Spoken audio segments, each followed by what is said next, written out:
Alors Jésus fut conduit au désert par l'Esprit pour être tenté par le démon. Après avoir jeûné 40 jours et 40 nuits, il eut faim. Le tentateur s'approcha et lui dit, « Si tu es le Fils de Dieu, ordonne que ces pierres deviennent des pains. »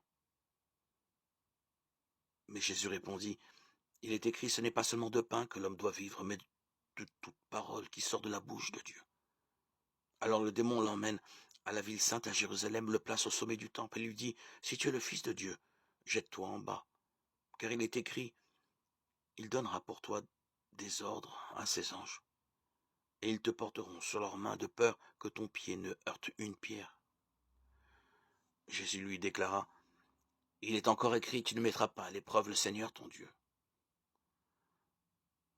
Le démon l'emmène encore sur une très haute montagne. Il lui fait voir tous les royaumes du monde avec leur gloire.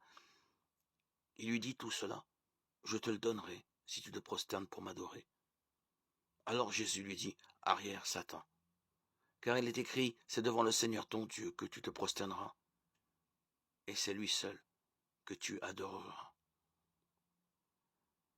Alors le démon le quitte.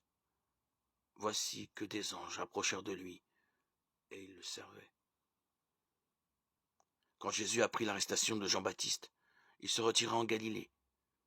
Il quitta Nazareth et vint habiter à Capharnaüm, ville située au bord du lac, dans les territoires de Zébouloun et de Nephtali.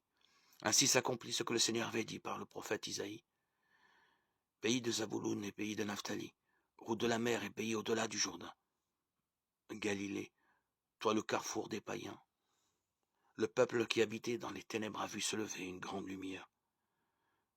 Sur ceux qui habitaient dans le pays de l'ombre de la mort, une lumière s'est levée. À partir de ce moment, Jésus se mit à proclamer, « Convertissez-vous, car le royaume des cieux est tout proche. » Comme il marchait au bord du lac de Galilée, il vit deux frères, Simon, appelé Pierre, et son frère André, qui jetaient leurs filets dans le lac. C'étaient des pêcheurs.